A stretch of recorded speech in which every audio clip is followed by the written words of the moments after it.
제목이 심상치가 않습니다. 흩어지기 위해서 모이는 교회. 교회는 모여야지 무슨 또 흩어져. 더군다나 흩어지기 위해서 모인다. 잘 이해가 안 되죠, 그죠? 요즘 뭐 교회들은 모이면 또 모이고, 또 뭐 100명 모이면 또 200명, 200명 모이면 1000명, 1000명 모이면 2000명 이렇게 계속 그냥 교인들을 많이 모으려고 애를 많이 쓰잖아요. 심지어는 뭐 교회 버스까지 다 골목골목 다니게 하면서 교인들을 그냥 사사시 훑어 오도록 하는 그런 교회들도 꽤 많이 있습니다. 그런데 뭐 흩어지기 위해서 모이는 교회, 도대체 이게 무슨 뜻인가 하고 여러분이 생각을 할 겁니다. 여러분, 교회의 머리는 누구죠? 예수님입니다. 이걸 아셔야 돼요. 그리고 교회는 예수 그리스도의 몸입니다. 그리고 우리 성도들은 뭐예요?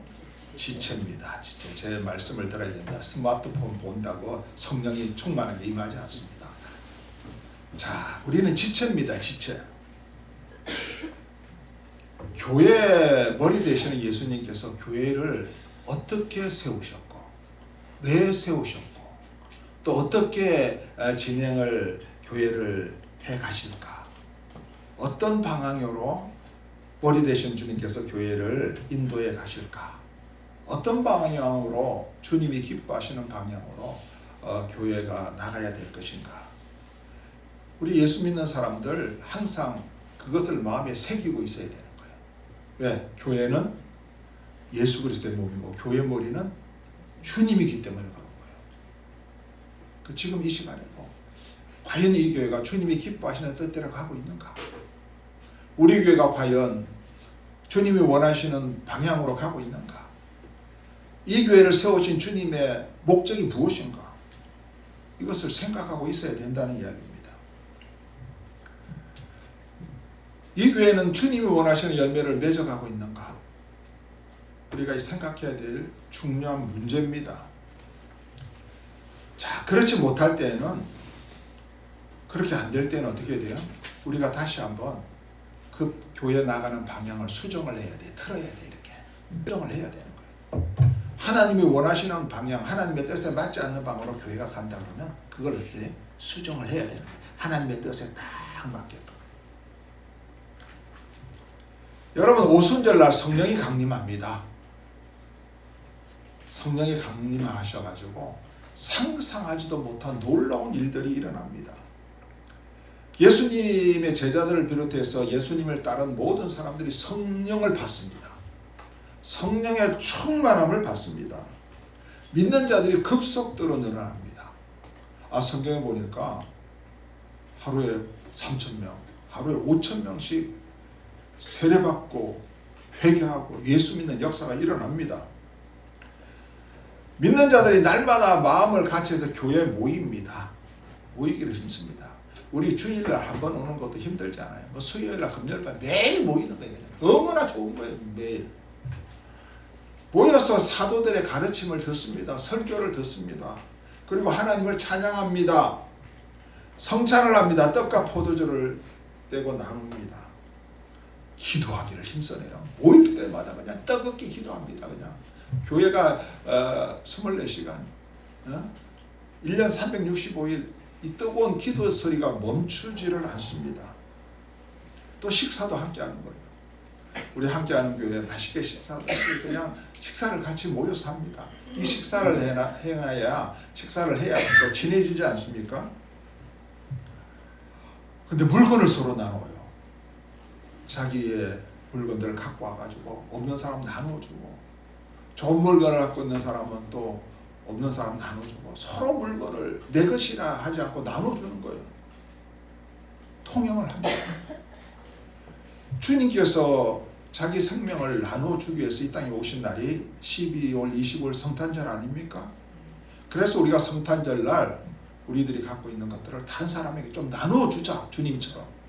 성탄절의 최고의 성탄절 의미에 맞는 이벤트는 이 플로잉입니다. 그래서 플로잉을 지금 하려고 주부에 내놨어요. 지금 우리 것들을 갖고 오는 거예요. 그냥 시골에 사시는 분은 고구마도 갖고 오고 말이지. 도심에 사는 사람들은 또 화장품도 갖고 오고, 그래서 서로 나눠주는 거예요. 내 것이라 하지 않고 나눠주는 거예요. 이게 초대교회 특징이었습니다. 그것뿐만 아니라 예수 믿는 사람이 주변 사람들한테 칭찬을 받습니다. 안 믿는 사람이 칭찬 안 하는 거예요. 요즘은 저 예수 믿는 사람이 저 교회가 저 모양이야 이렇게 지탄을 받잖아요. 안 좋은 소식들이 뉴스를 타고 나오니까 지탄을 받는데, 그때는 예수 믿는 사람이 칭찬을 받습니다. 나중에 성경에 보면 칭찬에 끝나는 게 칭송을 받아. 예수 믿는 사람들. 놀라운 기적과 역사가 일어납니다. 죽은 사람이 살아나고 안전병이 일어나고 귀신이 쫓겨나고 병자들이 낫습니다. 교회가 성령으로 충만합니다. 오인자들이 성령 충만함을 받습니다. 아까도 말씀드렸던 놀라운 부흥의 역사가 폭발적으로 일어납니다. 폭발적. 뭐 하나 흠잡을 데가 없고 뭐 하나 부족함이 없는 가장 이상적이고 가장 성경적인 교회. 모든 사람이 가장 본받고 싶어하는 그러한 교회로 초대교회인 예루살렘 교회가 부흥을 하며 든든히 세워져 가고 있습니다. 이렇게 세워진 초대교회를 한국교회뿐만 아니라 세계교회가 본받아야 한다는 의미로 한국교회도 그렇고 세계교회도 그렇고 초대교회라는 이름을 많이 붙입니다. 초대교회. 그래서 여러분 인터넷 초대교회 찾아보십시오. 엄청 많아요. 우리 교회가 처음 개척할 때 이름도 무슨 교회요? 초대교회였습니다. 초대교회. 초대교회는 이 세상에서, 아니 전 세계에서 예수님이 오신 이후로 가장 완벽한 교회라고 모두들 생각을 했습니다. 이것은 사실이고 여기에 대해서 이견이 없습니다. 이 사도행전에 나오는 초대교회 예루살렘 교회는 가장 이상적이고 가장 성경적인 교회다. 가장 모범적인 교회고 그 누구도 본받아야 될 교회라고 생각하는 데는 이의가 없다는 이야기입니다. 그런데 웬일입니까? 이때 안타까운 일이 발생합니다.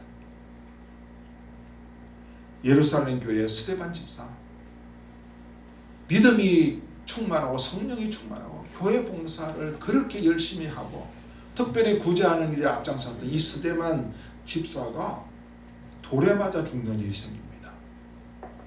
순교를 당하는 일이 생기는 거죠. 그것도 말씀을 전하다 설교하다가 돌에 맞아 죽습니다. 이 돌에 맞아서 죽는데 그 돌로 때렸던 사람이 바로 바울, 사도 바울. 예수 믿기 전에는 사울입니다. 사울. 그 청년이 앞장서서 돌을 던져서 스데반 집사를 죽인 거예요. 예루살렘 교회 첫 순교자가 나온 것입니다. 부흥의 역사가 일어나고 성령 충만하고 놀라운 역사가 일어나고 은혜가 충만하고 열정과 믿음과 뜨거운 그러한 신앙이 흘러넘치고 솟아나오는 그 예루살렘, 그 초대교회. 왜 이런 안타까운 일이 생겼느냐? 그겁니다. 스데반이 순교를 하자마자 으쌰으쌰하고 말이죠. 막 뜨겁게 그냥 불타오르던 그 초대교회 그 열정과 그 은혜, 그것이 충만한 예루살렘 교회가 갑자기 찬물을 끼얹 듯이 분위기가 싸늘해집니다.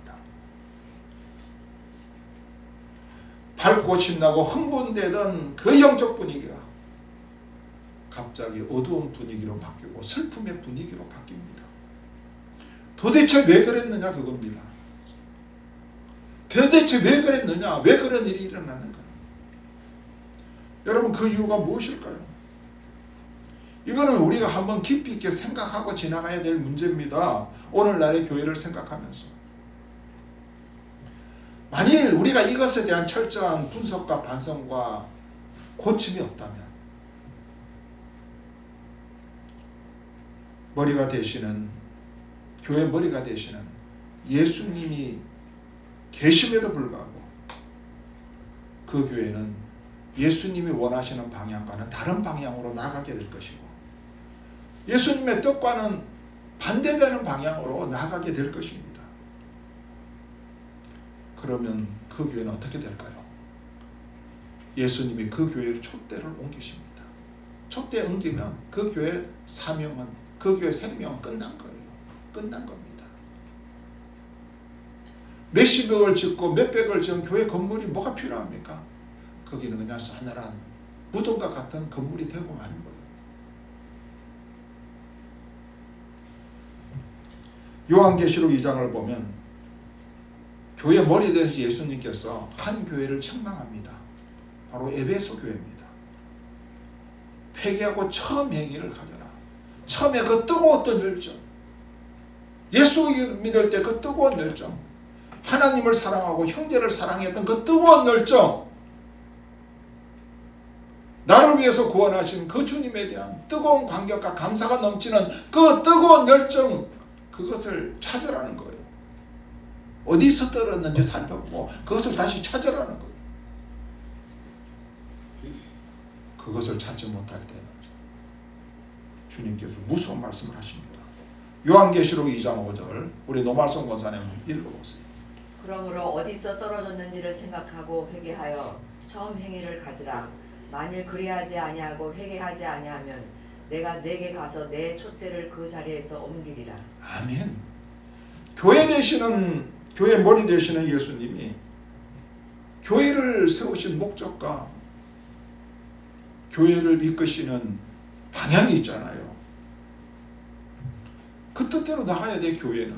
왜? 교회의 머리가 주님이시기 때문에, 예수님이시기 때문에. 근데 그렇지 못할 경우에 교회의 생명이 끝난다는 이야기입니다. 큰 교회든 작은 교회든. 그러므로 교회는 부단히 끊임없이 이 교회가, 내가 나가는 이 교회가 예수님의 세우신 목적과 그분의 뜻대로 나가고 있는가를 계속해서 점검하고 또 점검하고 또 살펴보아야 됩니다. 잘못된 것이 있거나 방향이 어긋나 있다면 회개하고 빨리 수정해야 돼요. 빨리 고쳐야 돼요. 배가 잘못된 길로 나가면 암초에 걸릴 수가 있잖아요. 북한 영역에도 들어갈 수가 있고 중국 영역에도 들어갈 수가 있기 때문에 빨리 방향을 틀어야 됩니다. 빨리 회개하고 수정하고 고쳐 나가야 돼요. 주님이 원하시는 방향으로. 여러분, 왜 예루살렘 교회에서 그렇게 믿음이 충만하고 성령이 충만하고 교회를 열심히 섬겼고 뜨겁게 섬겼던 서대반이 순교하고 많은 그런 안타까운 일이 발생했는가? 오늘 이 본문을 통해서 한번 찾아보기를 원합니다. 첫 번째로 이 예루살렘 교회는 교회 머리 되시는 예수님이 교회를 세우신 목적과 또 그 뜻이 무엇이었는가를 살펴보려고 하지는 않았어요. 예루살렘 교회가. 분명히 교회 머리는 예수님인데 이 지금 부흥하고 있는 이 예루살렘 교회, 하루에 3,000명, 5,000명이 오는 이 교회 머리 되시는 예수님이 이 교회를 왜 세우셨느냐? 세우신 목적과 또 세우신 뜻이 무엇인가를 살펴보려고 하지 않았다는 이야기입니다. 아까도 말씀드렸듯이 예루살렘 교회는 은혜가 충만하고 막 충만하게 부흥이 일어나고 놀라운 기적과 역사들이 일어나고 칭송을 받으니 교인들이 정신을 못 차리는 거예요. 너무나 좋은 거예요. 너무나. 매일 모이고 매일 예배드리고 매일 말씀 듣고 매일 그냥 기도하고 매일 그냥 찬양하고 교제하고 그냥 식사까지 나누니 얼마나 좋습니까? 정신적으로 영적으로 황홀한 분위기 속에서 기뻐하고 즐거워하고 좋아합니다. 물론 이런 상태는 교회로서 성도로서 최고의 바람직한 상태라고 말을 제가 합니다. 바람직한 상태죠. 그렇게 뜨겁게 모이고 열정적으로 주님을 찬양해야죠. 그러나 제가 그러나를 강조합니다. 그러나 이 시점에서 예루살렘 교인들과 특별히 예루살렘 교회의 지도자가 되는 예수님의 제자들이 교회의 머리 되시는, 이 예루살렘 교회의 머리 되시는 주님이 이 교회에 원하시는 것이 무엇인가? 예수님이 이 교회를 세우신 목적이 무엇인가를 생각해보고 그대로 그 주님의 뜻대로 주님이 원하시는 방향대로 나아가고 있는가를 점검해 보았어야 되는 거예요. 성도들은 그렇다 칠지라도 지도자인 예수님의 제자들이 점검을 해 보았어야 되는 거예요. 그러나 그러지를 않았다는 것이 예루살렘 교회의 큰 실수였다는 겁니다. 지금. 두 번째로 왜 스데반의 순교와 같은 안타까운 일이 발생했느냐?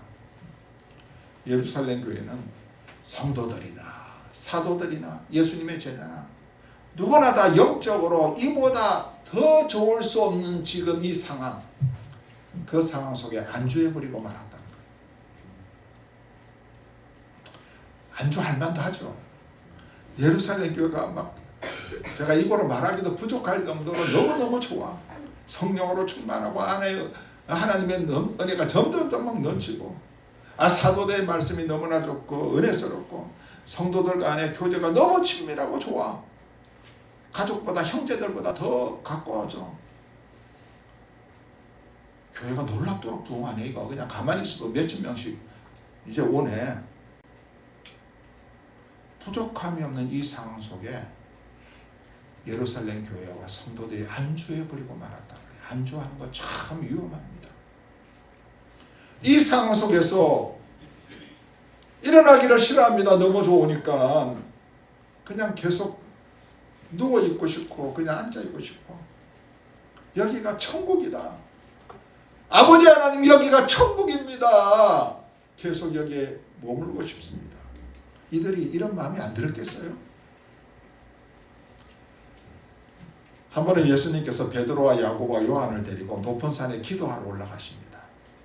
기도하러 올라가실 때 예수님의 모습이 다 변형이 되면서 예수님의 옷이 휘어지면서 광채가 나기 시작하는 거예요. 그런데 이상한 일이 발생합니다. 두 사람이 탁 나타나서 예수님과 함께 이야기를 합니다. 예수님의 제자들 야고보와 또 요한과 또 베드로 기도를 해야 되는데 기도 안 하고 졸다가 자 조는 사람 팍 깨야 되는 거예요. 졸다가 분위기가 예상 팍 깨보니까 눈에 놀라운 일이 일어나네. 예수님뿐만 아니라 모세와 그 다음에 엘리야가 예수님과 함께 이야기를 나누고 있는 거예요. 이 놀라운 그 광경을 자다 깬 베드로가 목격을 합니다. 여러분, 모세는 누구? 이스라엘 백성들을 애굽에서 끄집어낸 이스라엘 최고의 영적인 지도자입니다. 그리고 모세 그러면 구약 율법의 대표자 아닙니까? 그 모세가 거기 앉아있는 거예요. 예수님과 이야기를 하는 거예요. 또 선지자 그러면 엘리야가 대표적으로 꼽을 수 있잖아요. 불의 선지자, 기도해가지고 불이 내려와가지고 이방 이교를 믿는 그 우상을 믿는 자들 850명이 연함을 받지 않습니까? 불의 선지자 엘리야. 하나님의 엘리야를 얼마나 사랑하는지. 엘리야를 산채로 하나님이 데려갔어, 천국으로. 그것도 다 그냥 이렇게 해서 데려간 게 아니라 다 불병거를 타고 병거를 타고 말 천사들 다 데려간 거예요. 그 엘리야가 그 시체라도 한번 보고 싶어 했던 그 엘리야가 거기 앉아있네. 예수님하고 이야기를 하고 앉아있네. 이야, 모세가 그걸 보고 완전히 황홀해지는 거예요. 성경에 보면 제정신이 아니라고 나옵니다. 그래서 베드로가 자기가 말하는 것이 무슨 말인지도 알지 못했다고 성경에 나오는 거예요. 베드로가 딱 한 말이 뭐냐면 주님을 위해서 제가 초막을 하나 짓고 베드로를 위해서도 모세를 위해서 초막을 짓고 엘리야를 위해서 초막을 짓겠습니다. 여기서 그냥 함께 사십시다. 저도 그냥 곱살이 껴서 살고 싶습니다. 이렇게 이야기한 거예요. 아마 이거 누구든지 그렇게 이야기했을 거예요. 그때 예수님이 그래, 나도 엘리야도 보고 싶었고 모세도 보고 싶고, 그래 베드로랑 같이 살까? 예수님이 한마디 대꾸도 안 했습니다. 베드로의 말 한마디 말도 안 했는데 갑자기 하늘에서 음성이 들리는 거예요. 너희는 그의 말을 들어라. 예수님 말을 들으라는 거예요. 예수님이 평상시 제자들에게 무슨 말씀하셨어요? 나를 따라오려거든 다 버리고 자기 십자가를 지고 나를 따를 것이다. 나를 따라오는 자는 고난을 각오해야 될 것이다. 이 말씀을 하셨잖아요. 이 말씀을 기억하라는 거예요. 지금 여기가 조사원이하고 초막셋을 지어가지고 그냥 우리 넷이 오붓하게 지납시다. 할렐루야. 저 일어나 나가기 싫습니다. 여기가 좋아요 하는 그 이야기를 했는데 예수님이 아무 소리도 안 하고 하늘에서 나는 소리가 그의 말을 들어라. 그가 무슨 말을 했느냐? 너희 내 제자가 되려면 나를 따라오라. 십자가를 지고 나를 따라와야 돼. 자기를 부인하고 고난을 받아야 돼.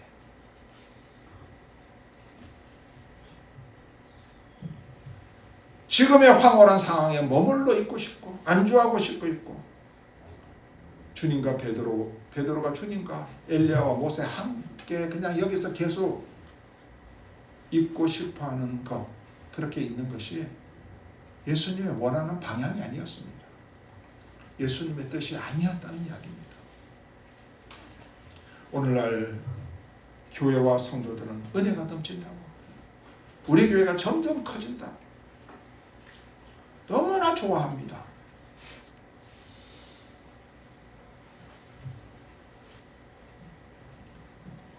많은 사람들과 친하게 지낼 수도 있고, 또 비즈니스 하시는 분은 교회가 많으니까 장사할 수 있잖아요. 또 나이 드신 분은 큰 교회다 보니까 교회 묘지도 있고 교회 땅도 있어. 자기 부모님 돌아가시면 거기다 모실 수 있다는 거예요. 또 교인들이 많으니까 우리 딸 아들이 결혼하면 축의금을 낼 사람들이 많이 몰려온다는 거예요. 나도 냈는데. 그러니까 안주하는 거예요. 일어나서 가기 싫어하는 거예요. 베드로 좀 여기가 좋사오니 도끼자루 썩는 줄 모르고 그냥 안주하는 겁니다. 여러분 이게 참 조심해야 돼. 이게 주님의 뜻이 아니라는 거예요. 교회를 향하신 예수 그리스도의 설립 계획과 목적이 아니고 방법이 아니라는 겁니다. 그냥 안주했으면 큰일 난다는 거예요. 큰일. 지금 예루살렘 교회 큰일 났잖아요. 누가 죽었습니까? 스데반이 죽는 일이 생긴 거예요. 세 번째로 왜 스데반이 죽는 일이 생겼느냐? 예루살렘 교회는 교회 머리 되시는 예수님의 뜻은 교회가 모였으면 흩어지는 것이 예수님의 뜻인데 그것을 몰랐다는 사실입니다. 이미 주님께서 다 말씀하셨어요. 흩어지라고.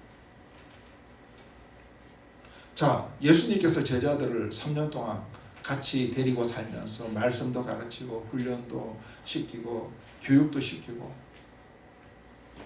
잘 가르쳤죠. 그들에게 귀신도 쫓아내고 병자도 고치는 그러한 능력도 주시고 하늘의 모든 권세도 주셨습니다. 제자들에게. 자, 그렇게 주셨는데 예수님이 제자들을 흩으십니다. 그냥 그렇게 주셔놓고 그렇게 훈련시켜놓고 그렇게 교육시켜놓고 그렇게 가르쳐놓고 흩으시는 거예요. 그냥 매정하게. 마태복음 28장 18절에 20절 같이 읽어봅시다. 마태복음 28장 18절에 20절. 예수께서 나와 말씀하여 이르시되 하늘과 땅의 모든 권세를 내게 주셨으니 그러므로 너희는 가서 모든 민족을 제자로 삼아 아버지와 아들과 성령의 이름으로 세례를 주라. 그렇게 훈련시킨 20절 같이 읽어봅시다. 내가 너희에게 분부한 모든 것을 가르쳐 지키게 하라. 볼지어다 내가 세상 끝날까지 너희와 항상 함께 있으리라 하시라. 그렇게 정성들여 훈련시키고 교육시키고 능력과 권세까지 줬는데 그 사랑스러운 제자들을 헛주시는 거예요. 야, 가.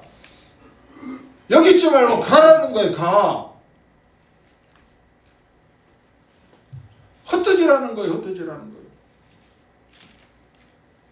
이것이 예수님이 제자들을 세우시고 3년 동안 훈련시키고 가르치시고 능력과 권세를 주신 목적이고 방향이었습니다. 예수님이 원하시는 방향이었다는 것. 자, 또 스데반 집사가 순교를 당한 이유가 뭐냐? 교회와 성도들이 흩어져야 하는 예수님의 뜻을 외면하고 안주할 때, 잘 들으세요. 예수님은 교회와 그 성도들을 흔드십니다. 흔드시는 거예요.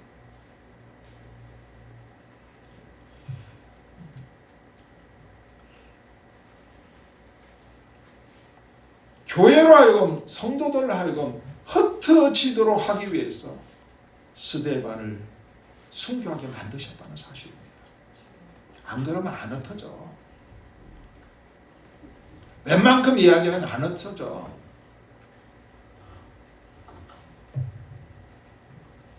스데반이 순교하고 난 다음에 사울이 교회를 핍박을 하는데 성경에 보니까 잔멸하더라라는 거예요. 잔멸. 자, 사도행전 8장 3절 같이 읽어봅시다. 사울이 교회를 잔멸할세 각 집에 들어가 남녀를 끌어다가 오게 하느니라. 여러분, 잔멸이 뭔지 알아요? 남아있는 것 없이 싸그리 멸망시킨다는 잔멸. 무섭지요. 교회 성도들, 예수 믿는 사람들이 교회에 남아있지 못하도록 그냥 핍박을 합니다. 그리고 폭력을 행사합니다. 잡아다 가둡니다. 아주 한 명도 남기지 않는 거예요. 잔멸. 자, 그러니 저처럼 교회가 은혜가 있다고 성령이 충만하다고 막 그냥 너무 좋다고 모일 수 있습니까, 여러분? 모일 수 있어요?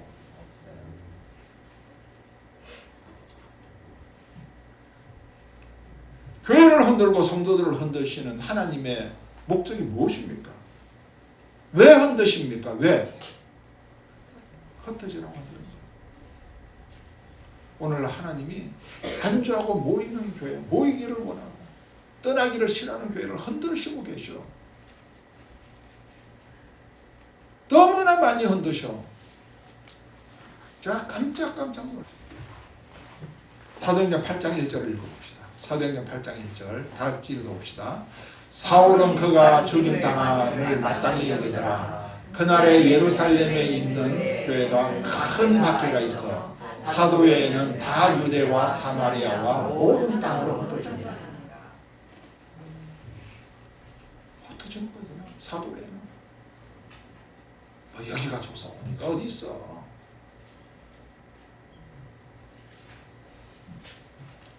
제가 다시 말씀드립니다. 하나님이 흩어질 때는 무서워요. 자, 그렇다면 하나님이 흩어진데 흩어진 자들이 어떻게 되냐고요. 여기가 조사오니까 안 흩어졌는데 하나님이 막 강제로 흩었잖아요. 흩어진 자들은 어떻게 되었습니까? 이게 좀 궁금한 거예요, 우리가.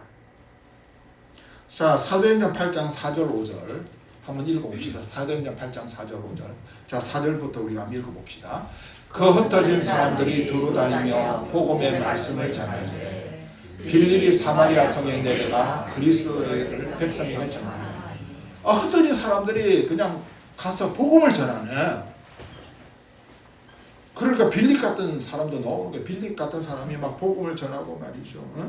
그러니까 뭐 귀신이 도망가고 중풍병자 못 걷는 자 사람들이 그냥 낫고 말이지. 그전에는 우리 교회 우리 성도들만 기쁨이 있는데 하나님이 복음을 전하게 하시니까 사도행전 8장 8절에 보면 그 성에 큰 기쁨이 넘쳐. 이거는 뭐 우리가 조사원하고 기쁨을 누리는 건 달라. 이 빌릴 말이죠. 어떤 일도 했냐면 에디오피아 네시, 이디오피아 네시에게 복음을 전하고 그 네시가 세례를 받네. 그러니까 이 네시를 통해서 그 아프리카 쪽에 복음이 전거되는 역사를 일으킨 게 하나님이. 예수님의 열조 제자 사도를 통해서 그런 일을 벌렸어요? 그냥 일개 집사를 통해서. 헌터니가 일개 집사가 나가서 복음을 전파하는데 놀라운 일들이 일어나는 거예요 지금. 사도행전 11장 19절 같이 한번 읽어봅시다. 그때 스데반의 일로 일어난 반란으로 말미암아 흩어진 달이 베니와 구브로와 안디옥까지 이르러 유대인에게만 말씀을 전하라. 흩어진 달이 저기 지중해 위쪽인 베니게도 가고 또 구브로는 섬이거든요. 안디옥에서 배 타고 구브로 섬까지 가고 말이죠. 물론 그들이 유대인이기 때문에 유대인에게 말씀을 전했지만 그러나 나중 가서는 그 복음을 듣고 이방인들이 예수 믿고 또 이방인들한테 복음을 전하는 역사가 일어나는 거예요. 그래서 그 복음이 어디까지 왔어요? 이 대한민국 코리아까지 온 거예요. 흩으시니까 그런 역사가 일어난 거예요. 복음을 전하고 있어요. 오순절 성령이 임했습니다. 성령이 임하신 목적이 무엇입니까? 예수님이 이미 제자들에게 흩어지는 것이라고 말씀하셨어요. 자, 사도행전 1장 8절 우리 같이 한번 읽어봅시다. 사도행전 1장 8절 오직 성령이 너에게 임하시면 너희가 권능을 받고 예루살렘과 온 유대와 사마리아와 땅끝까지 이르러 내 증인이 되리라 하시니라. 성령이 임하면 결국은 뭐 하라고요? 증인이 되리라. 주님이 왜 교회를 세우셨습니까? 왜 사람들을 모았습니까? 왜 오순절날 성령이 충만하다고 해가지고 그렇게 많은 사람들이 교회에 왔습니까? 흩으시기 위해서 모이게 하셨다는 사실을 알아야 됩니다. 한국교회 지금 왜 이렇게 어려움이 많습니까? 큰 교회일수록 어려움이 더 많아요. 왜 그렇습니까? 흩어져야 되는데 안 흩어지기 때문에 그런 거예요. 흩어서 내버리면 하나님이 어떻게? 또 채워주셔. 또 채워주셔. 계속 흩어고 내보내고 하나님 채워주시고 이게 복음의 재생산입니다. 복음의 재생산. 하나님이 원하시는 방향으로 하나님이 뜻하는 방향으로 나가도록 우리가 기도하면서 그 뜻이 이루어지기를 위해서 기도하는 저와 여러분이 되시길 주님의 이름으로 축복하고 축원합니다.